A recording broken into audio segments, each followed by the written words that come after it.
You as a medical practitioner, what are your thoughts and opinion about what's going on now? Kung walang corruption ever since, maganda ang healthcare system ng Pilipinas.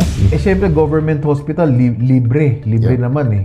Kaya lang, usually, walang facilities, walang gamot, etc. O sige, nandito kami mga doktor, libre kami. Pero yung mga materials, like, may darating sa emergency room, may sugat or what, walang betadine, pabibilihin mo ba yung kamag-anak ng betadine or bulak sa labas? Makikita mo doon kung gaano kakawawa ang mga ibang tao. Napapabayaan ng healthcare system, no? We've seen a lot of nurses, doctors, pupunta sila sa abroad to work. How can we retain them so that hindi na sila mapunta sa ibang bansa? Hindi mo sila masisisi na nagkaganon kasi syempre they have families eh, no, na kinakailangan pakainin, no. Kami mga doktor na natira dito, syempre we really want to serve our country. Kaya lang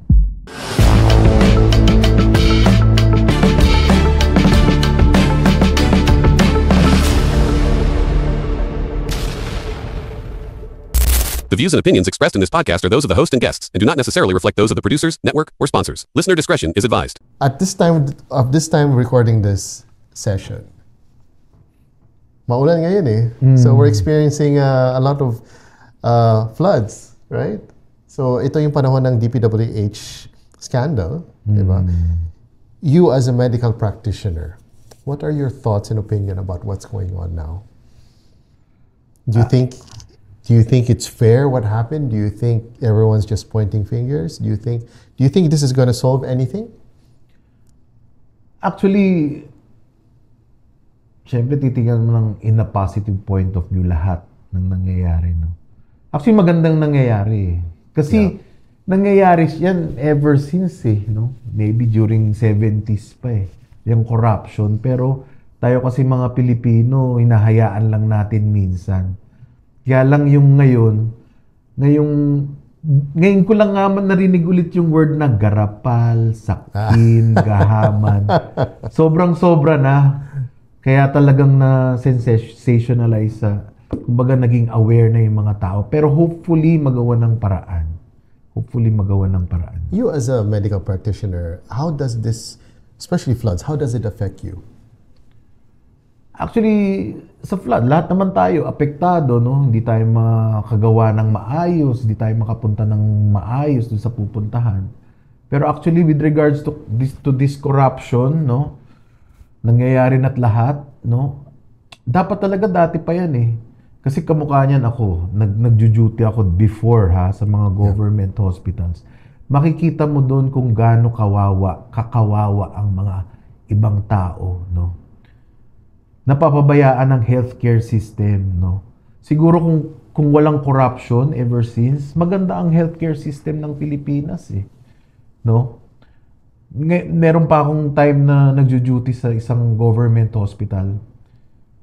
Syempre government hospital libre naman eh. Kaya lang usually walang facilities, walang gamot, etc. O sige, nandito kami mga doktor, libre kami, no? Sinisweldohan kami ng kahit konti ng gobyerno.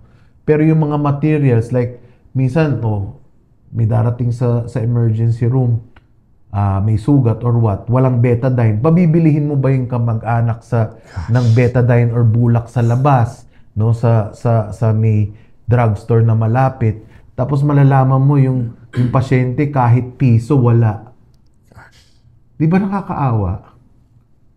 What do you do in those types Tapos of makikita mo bilyon-bilyon yung mga kinukuha ng iba. Ito, yung mga tao, ultimong piso, 100 pesos wala para lang pagpapagamot sa mga kamag-anak nila. 'Di ba? Matindi talaga. Nakakaawa talaga ever since, pero buti na lang nakita ito, no? Pero sana nga magawa ng paraan. If you had power over the situation, Doc, what would you do? Sa ngayon kasi sa totoo lang, kami mga doktor, we're focused na mag-alaga ng mga pasyente. Minsan, sa buong araw, hindi mo talaga magawa rin lahat, no, ng ibang bagay kasi nandun yung focus. Pero sa atin lahat tayo kasi mga Pilipino, kinakailangan gumawa rin tayo ng paraan, no? kinakailangan maging aware tayo, no? I really don't, hopefully maayos, prayers, etc., no? How about our medical facilities here, our equipment? Is it only the private hospitals who have the state of the art? Do we have a government hospital that has these types of equipment, or? Oo, sabi ko nga sa'yo, before nag-duty ako sa mga government hospitals during my youthful days na I'm really striving for the service of people, no. So nag-serve ako sa iba't ibang government hospitals. Now, with regards to facilities, talagang wala no, walang gamot, no, libre sana yung mga doktor pero walang gamot, and then kunwari ooperahan mo ang pasyente, no, o kaya yung PhilHealth, sagot naman ng PhilHealth yung gamot, pero wala namang available sa hospitals, mapipilitan silang bumili sa labas, so magsha-shed out din sila ng pera. And with regards to the equipment procurement, syempre gusto mo syempre nandun ka na sa government hospital, even if kahit mahirap tong pasyente, you have to provide the best care they have to give them. Siyempre, with that in mind, kinakailangan minsan merong mga, because of technology, you have to procure some equipments na maganda. Ngayon, ang problema naman with regards to procurement of equipments, napakabagal kapag magre-request dun sa government, yung mga maraming process, merong mga bidding, etc., etc., etc. And then, nakaka-frustrate talaga. Minsan, kinakailangan mo pang i-follow up pa ulit-ulit, etc. And then, hindi mo alam din minsan, mamaya, may corruption involved. No? Hindi natin malam. Hindi ako nagbibintang or what. No? Maaaring meron din. And it takes years for the procurement, yung bidding. Oh. So ang talaga ng red tape doon, even in the medical sector. Grabe. How would you do it differently? How would I do it differently? Ang hirap kasi kinakailangan kasi bata pa lang yung mga sa education system pa lang natin. Dapat sa bata pa lang tinuturuan na ng morality. No? From there dapat yung kung paano mo dapat maging moral talaga tayo mga Pilipino, sa tingin ko lang. Dapat i-incorporate yan sa education ng tao. And then syempre, lahat naman ng tao rin, halos majority, no, merong nagkakaroon ng temptation No? So you have to devise something na to avoid temptation, no? So, yan, yung pangungurakot or what, kinakailangan yan, nag-usap nga tayo, maganda yan, naka-digitalize lahat no? Digitalize, computerize.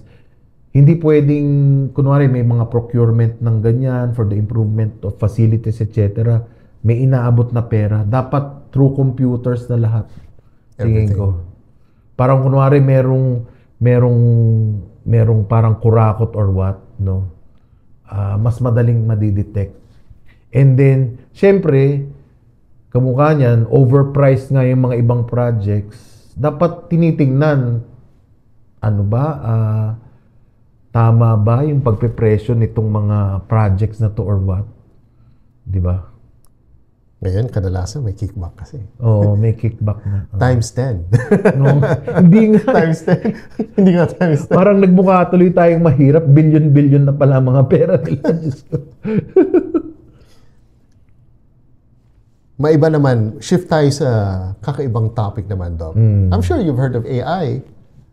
Yun. Oo. Pero, actually, hindi pa rin ako masyadong aware with regards to AI. Yeah, well, AI, generally speaking, artificial intelligence, it's taking over a lot of industries, especially number one sa tech. Because we are, part of another business that we have is we build websites. We programmers kami, designers kami, and then a lot of, because of the boom of AI, artificial intelligence, madaming nawawala ng trabaho because of that. Oh. Now, I've read a lot of cases all over, cases in Europe, the US, Japan, na AI helps the medical sector so much in terms na akala nila it's going to replace doctors, but in fact, doctors who uses AI with robotics and all that, nadidetect nila, for example, cancer at a very early stage. Yes. Kasi dati, traditionally, doctors, babasahin nila yung either yung MRI, yung CT scan, all that. And dude, hindi ko alam kung anong tawag na, sila yung nag-read o yung technician nag-read, ganito, nag-report.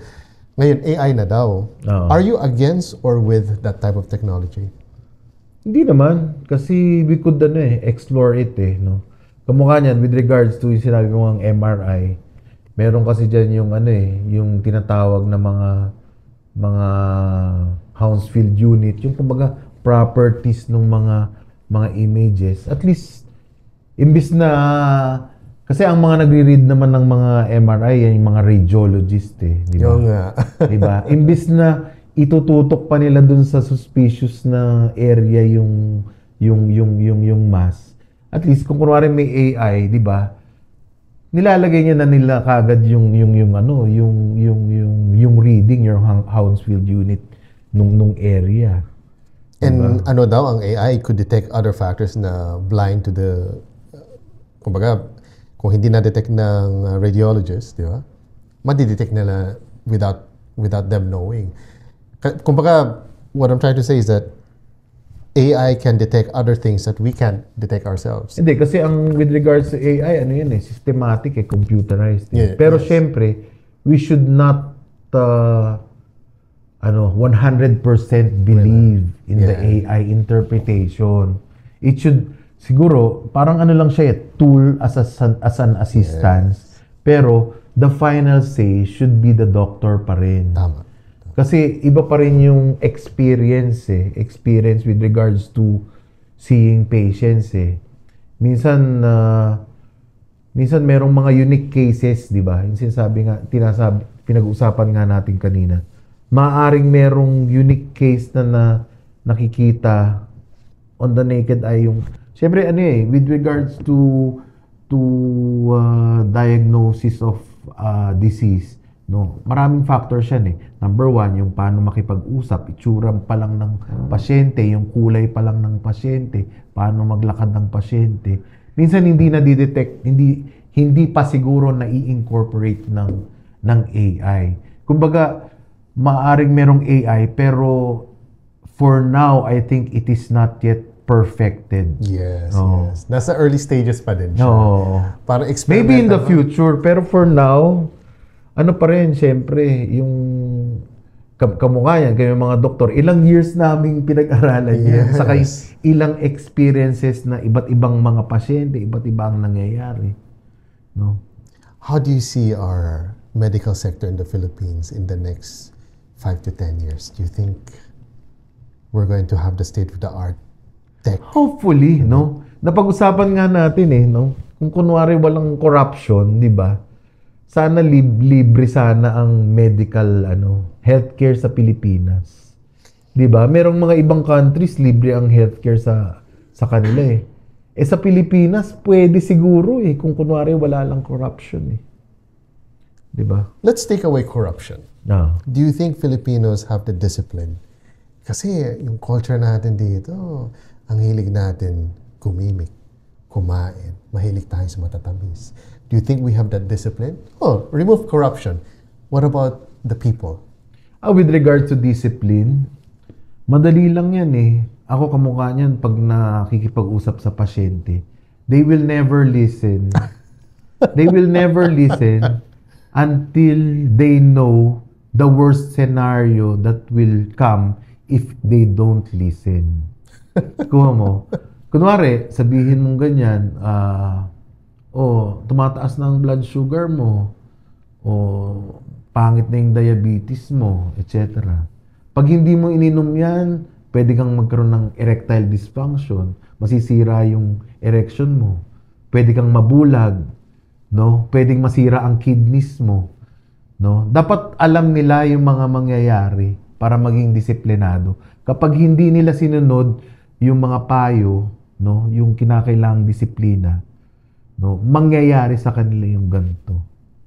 Ang problem, Doc, yung iba nga mamamatay na Oo. sasabihin nila, mamatay naman ako di might as well enjoy.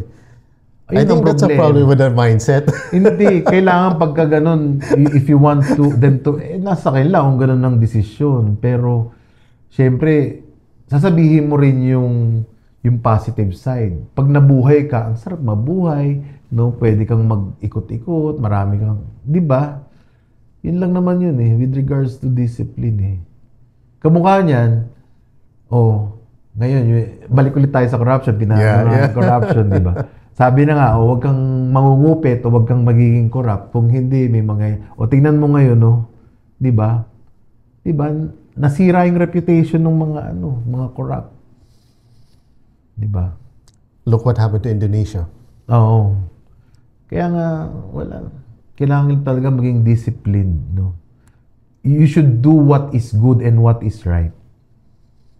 That goes both ways for politicians and the people. And health actually. Yes. Corruption. Maybe by the time we bring this session out, sana tapos na siya. Do you think may makukulong dyan? Through the years, wala naman Pero hopefully meron. Saka maayos na. No, maayos na. But you did good point yan, Doc. Throughout the years, wala nakulong. Yan ang diba? problema. Wala naman di ba? Yan ang problema. Ine-elect pa nga ulit No comment. No comment.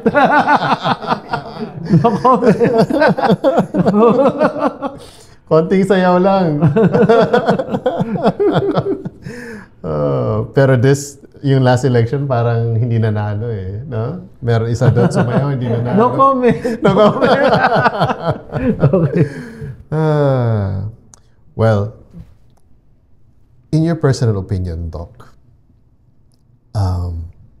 we've seen a lot of nurses, doctors. Pumunta sila sa abroad to work. And we keep hearing, syempre, financially, syempre, doon sa labas, mas mataas ang bigay sa sahod, salaries of medical practitioners, lalo sa US and Europe. Ano ba yung kulang natin dito? How can we keep our nurses? How can we keep the best of our doctors dito sa US? Is it really about the money lang? Yes, given, siya talaga. Pero, how can we retain them so that hindi na sila mapunta sa ibang bansa? Actually, hindi mo na maano yan no? Unless talagang magbago yung gobyerno natin, no? We cannot blame, our countrymen, yung mga nurses and doctors na pumunta ng ibang bansa, para doon mag-practice. Actually, there was a time nga, yung mga doctors, nag-training for ilang years para maging nurse. Kasi mas malaki pa yung sweldo ng nurse doon kaysa sa doktor dito, Wow. Hindi mo sila masisisi na nagkaganon kasi syempre they have families na kinakailangang pakainin, Ngayon, dito kami mga doktor na natira dito, syempre, yung iba, we really want to serve our country. Kaya lang, wala, talagang mga martir lang talaga rin yung mga natitira.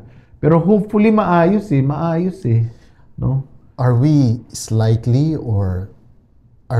underpaid or talagang malaking difference? For example, nurses. Let's start with nurses. With regards to nurses sa Philippines, napakababa talaga compared to other countries. Kaya dapat igalang natin yung mga nurses no? Talagang they're just working for the service of the people, no? Who government and private Who pays better wages para sa nurses? Private or government? The government has higher pay for nurses. Kaya lang makikita mo naman sila wasak doon. Talagang yung ratio nung nurse sa mga pasyente napakarami, no? Sobra-sobra. Sa isang nurse, usually mga ilang pasyente ang inaalagaan nila, isang ward. Ilan ng pasyente sa isang ward. So they deserve to have higher pay. Pero actually, sa trabaho nila talagang biruan namin, pag uwi mo, wasak ka na naman. Kasi talagang all of your energy was given, No? And that's why nagkaroon ng mga rallies back, few years back, sa mga wage increase for nurses at medical practitioners. I think nurses... Mga nurses eh. Pero talagang mababa naman kasi talaga eh. What's the running rate, nurses? Are you aware? Ano yung running rate? Is that per day? Parang basic lang actually eh, no. Pero hindi pa rin sapat sa totoo lang, no. Kaya nga ito mapapansin mo sa mga pag may nanlibre ng pagkain, masayang-masaya na kaming yung mga nurses eh. Kasi at least mababawasan yung gastos sila sa food eh. It says here, I did a quick search sa mga wages ng nurses. So this was based 2020 budget circular back then. And that's 36,619. And this is for nursing Sa government yan. Government, yes. So pinakamataas is may salary grade. So pinakamataas na nakita ko dito. Nurse 1 2 3 4 5 6 7. Yung salary grade na 24 is 85,000. But this is yung nursing mga pinangaan na yan, yung mga head na siguro. Head na. Pero ang pinaka sabihin natin entry level, nursing attendant 1, salary grade 4 is 13,807. Oh my Magkano? 13,000. Oh, pero actually yung 13 na yan, hindi nila nakukuha. Hindi siya take home. Yes. Kasi mababawasan yan nung taxes saka GSIS. Hindi ba dapat wala nang taxes sa mga ganito? Meron. Gosh. Ano yun eh, automatic yun eh. Wala kang kawala talaga. Oh my God. Ang ward assistant nga, 16,458. Grabe. But this is based on 2020. Wala pa yung yung latest at 2025. But still, how much more? Kung sinasabi mo wasak sila pag uwi nila, how much more nung pandemic? Oo. Actually, with regards to pandemic, takot ka pa nun kasi feeling mo baka mamatay ka during duty dahil you could makatch mo yung virus eh. Pero they're still working pa ha. Ganun ka dedicated yung mga healthcare workers during the pandemic era. During the pandemic, Doc, dun sa hospital mo, were there any deaths within nurses, doctors because of COVID? Sa mga ibang hospitals, marami akong narinig. Talaga? Oo. Pati mga kaibigan kong ibang doktor, talagang nawala na sila sa mundo. Gosh, because of this. Oo. Was the ratio, malaki yung ratio? Malaki rin. Gosh. Kasi marami akong kaibigan, more than 10 during the pandemic era na wala eh. Gosh, kawawa naman. But of course, we thank them for their service. Pero grabe. What the pandemic. In your personal opinion, do you think there's a chance that we might get another pandemic in the next 5 to 10 years? We could never tell, no? We could never tell. No. Kasi Pero, bigla na lang yan eh. Bigla eh. Kasi right now, we heard like certain news na bina-blackout ni China. This was news in China. It's one specific city. They had more than 100,000 new population. New strain of COVID. New type of COVID. Pero pina-media block nila for ay nila magpanic yung buong mundo. Pero the latest strain. We don't even know what it is. Pero yun nga yung And syempre, rampant ngayon, nag-mutate yung mga viruses and all that, all these pathogens. Medical practitioner, how can we prepare for this in case na may dumating? What can we do? Regular people. Hindi, at least ngayon na kagagaling pa lang natin sa pandemic Siyempre, nandun pa rin yung isolation, wearing of mask, etc. Same pa din. At least mas prepared na tayo ng konti kahit pa paano. Hindi ba doon may scandal din, may corruption doon sa mask? Oo, grabe naman yun. Hindi, yung face shield nga during the pandemic, di ba magkano ang isa noon? 100 pesos. Magkano lang pala yung totoong value nun? 5 pesos lang yata. Nabuta ko ng one time nag-win 250 pesos. Sabi ko, Tapos yung next one napunta, 150. Siyempre, ilan ang Pilipino noon, di ba? Gosh. Wala talagang ganyan eh. Natatawa nga ako, di ba nabanggit natin yung mga ganyan. Minsan, yan, di ba? Kunwari, magdagdag ka man lang ng konti, pero halos lahat ng Pilipino kumukuha nun, di malaki pa rin yung kickback. May nakulong doon. Wala pa rin. Wala, no? Gosh. So, after all that hearing, wala nangyari? Wala pa rin. Kasi nga, maraming kinakailangan gawin pang iba eh. So, na-overshadow. Nakakalimutan na. It died off, no? It died off. Sad. Marami talagang problema sa Pilipinas. Kamukha nga dyan, nakalimutan nating banggitin, di ba? Yung assistance. Ay, ito pala. Kunwari, meron kayong problema dun sa, kunwari, sa treatment ng prostate cancer or any kind of cancer. Meron tayong hotline. I-search na lang, On Connect Gabay. On Connect Gabay. Meron yung number, and then doon may tatanong kung paano ka ba makakakuha ng assistance, no? For the treatment of all forms of cancer, no? All forms of cancer? Oh, kumbaga siya yung parang hotline. Parang actually it's a private group, no? Parang gusto lang nilang tulungan kung ano yung information. Kunwari, ito, kailangan kang humingi ng tulong sa PCSO, sa senador or congressman. And then going to that, no, yung nabanggit ko nga kanina, why should the senators and congressman, yung kinakailangan dun ka humingi ng pondo? Sana maganda kung meron tayong talagang isang department, kunwari, nangangailangan, dun na talaga lahat. Why should you give the power to the senators and congressman to give funds para dun sa nangangailangan? Hindi ba dapat, solicitor yan? PCSO?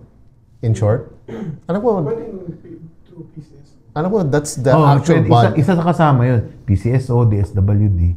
Kaya lang hindi ko makuha yung logic na bakit sa senador at congressman ka pupunta para humingi ng pondo. Di ba? Parang, I don't know. Bakit sila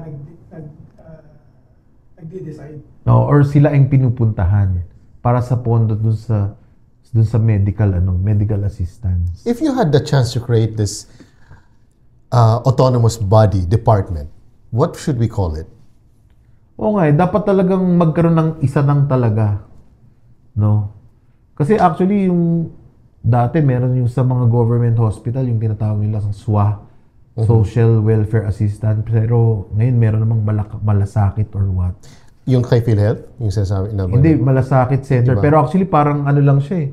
Nag-evolve lang siya na dati pang SWA eh. Nag-rebrand lang. Nag-rebrand lang eh. Pero yung sa malasakit naman, parang centralized eh. Pero kinakailangan talaga isang centralized lang talagang department siguro eh. Siguro maganda meron talagang social welfare na for health lang na department. Doon mo na lahat para hindi ka na yung pasyente kasi kunwari kailangan ng pondo, pupunta ka dito, pupunta ka dito, pupunta ka dito.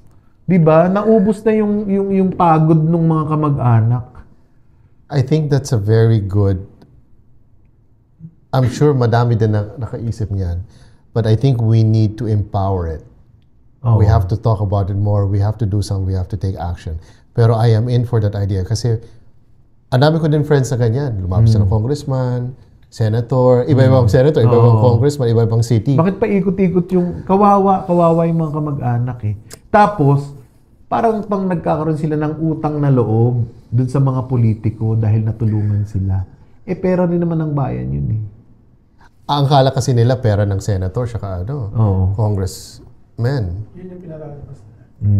Itong 4Ps, akala nila galing sa not knowing. Galing sa atin yan eh. We pay our taxes eh. Wala tayong control. We don't see any transparency. Yan ang nakakalungkot. Mukhang maganda merong isang certain department yung talagang kung gusto mo ng assistance ng medical, etc., siya lang talaga. Itong gabay, sabi niyo, so it's a private group? It's a private group. Parang actually, binibigyan ka lang niya ng tip na o kailangan mo ng pera, o mag-apply ka, ito, ganito yung letter na gagawin mo para sa PCSO, ganito yung gagawin yung letter sa DSWD, ganito yung gagawin yung letter sa senador, sa congressman, etc. Ang galing. Wala silang magagawa, ganun ang sistema. So, might as well na tulungan na lang din tong mga iba kung paano sila makakuha ng tip. I believe mga private groups ang may power lang gumawa ng ganito. Oo. Kasi when it comes to government, as of now, yung standings, I don't think may mangyayari. Doc, it's grabe yung insights na binigay mo. Hindi kaya ako barilin paglabas. I don't think so. Wala na akong pinatamaan eh. Kaya lang, mali talaga yung sistema natin sa gobyerno. And I think millions of Filipinos agree with you. Diba? Especially in the health sector. Sipin mo, underpaid mga nurses and doctors. Kaya umalis sila. Tapos yung iba nakakuha ng ayuda, hindi naman kailangan. I have this opinion though. I don't know if you, tell me if you agree or not. Nobody's wrong, nobody's right here. Kasi on our last session, pinag-usapan namin yan, ayuda. Alright, may 4Ps, may ano naman, di ba? Ang beneficiary ng 4Ps kasi is usually PWD, it's senior citizen, single parent, and then napupunta din sa mga depressed areas. Wouldn't it be fair? Kasi the way I see it, hindi siya fair because ang dapat makakuha ng ayuda is yung mga working population at hindi yung non-working population. Now, the PW, senior citizen, single parent, put that aside. Kailangan talaga nila yung tulong. Kasi they need all that support. But, yung non-working population, for example, yung tambay lang dyan, nakakuha ng ayuda, galing pa sa bulsa natin, galing sa tax na binabayaran natin, do you agree or not na dapat mapunta yung ayuda or mapunta yung availability ng support niyan to the working population? Kasi tayo nagtatrabaho eh. Diba? Tayo at risk. Yung mga nagtatrabaho dyan sa mga mall, sila yung at risk every day. Right? Sila yung may health problems kadalasan. Hindi ka tulad ng tambay, pipila lang pambili ng alak. Diba? Pambili ng ibang substance. Diba? Do you agree with this Actually, opinion? with regards to ayuda, ngayon ko lang napag-isipan yung ayuda na yan eh. Pero parang mali rin yung ayuda sa totoo lang eh. True. Diba? True. You don't give something to someone na wala namang ginagawa. 'Di ba? Siguro kunwari kailangan niya ng assistance or what. O sige, bigyan mo ng ayuda pero meron ka namang ipagawa sa kanya. Kaya I think it's best na dapat sa working population kasi gusto mo ng ayuda, trabaho ka. Oo. Di ba? Hindi, pero kunwari merong point kasi minsan talagang wala ring trabaho yung tao or what. O sige, I will give you this pero do this first. Mukhang kinakailangan ganun yung gawin sa ayuda system eh. Kunwari merong isang certain portion na walang nangyayari. Kunwari, yung paglinis pa lang ng area. Kahit paglinis man lang eh, masabi mo man lang na may nagawa ka para ka mabigyan ng ayuda. Hindi yung bibigyan mo lang ng ayuda dahil ganyan yung sitwasyon mo. May gawin ka naman. Diba? Ewan ko, nakuha mo yung point. Or what? Actually, nabanggit ko kanina, Doc, yung mga programa ng TUPAD. Ano yung programa ng TUPAD? Explain mo nga. Yung naglilinis sa Street sweepers. Meron isang posting sa social media. Isang dahon, 5 yung nagwawalis. Ganon. May corruption din. Ano ba yun? And doon sa amin sa Bulacan, since every morning, so meron silang uniform, TUPAD uniform. So makikita mo sila, kasi highlight yung mga color ng uniform nila. Certain time lang, 30 to 1 hour. Tumpukan sila doon. Isang area lang yung nililinis. Imagine mo haba ng barangay, pero nandun lang sila sa certain area. For 30 minutes, nandun lang sila, 2.2. Although naglilinis. Pero mas marami yung kwentuhan picture kaysa doon sa nalilinis. Oo nga, no? Kailangang maayos talaga. Pati doon may corruption. So, they're only working for 30 minutes a day, which supposedly dapat the whole day. Tapos nakakuha nila, how much? 5,000 to 6,000? Yeah, 5,000. Monthly. Malaki din. Ito pa, Doc, may napanood ako na may nag-post. Nakapila siya, I'm not sure if sa tupad to, nakapila siya para makakuha ng, yung, ano ba yun? Ayuda or yung pera na bibigay ng gobyerno kasi nag-contribute sila. So, ang nangyari is, gumawa siya ng video, babae ito, nag-aayos siya. Pinapakita niya lahat ng stages. Naligo siya, nag-blower siya, nag-makeup siya, lahat. Tapos makakita mo sa video, ang ganda ng ang ganda ng kwarto, ang ganda ng mga bag, may mga kung ano brand. Siguro fake yun, pero ang nag-makeup pa, kasi makakita mo, pwede magtrabaho to sa corporate Kasi pwede siya magtrabaho sa corporate. Akala mo sa isang company. Pero yun pala, isa sa mga tupad. Tupad, parang, ganito pala. Mas maganda pala yung buhay nila kaysa sa atin. You know? Tapos, post lang na gano'n. Tinanggal yung post. Oo. Pinatanggal ng kung sino naman yung doon sa district. Pero I think that was around Bulacan. I think. I'm not so sure. Kasi tinanggal na yung video, hindi ko na ma-backtrack. Pero that's... The corruption is not only within the government, it's also within the people. That's the problem.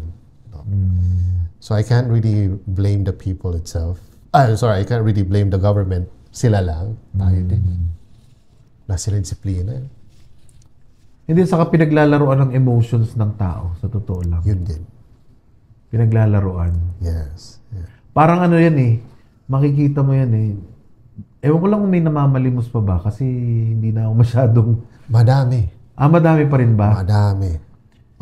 Kasi meron ako dating nakita namamalimos. Pero, alam mong scripted. Kasi, dati nagko-commute sa taxi. So, nakapila. During mga early, Tapos makikita mo doon, talagang araw-araw nandun yung namamalimos. Tapos talagang nandun yung props. Tapos makikita mo, during that time, 20 ng 20 binibigay nung nakapila ng taxi. So sa isang ilang minuto, magkano yung nakukuha niya?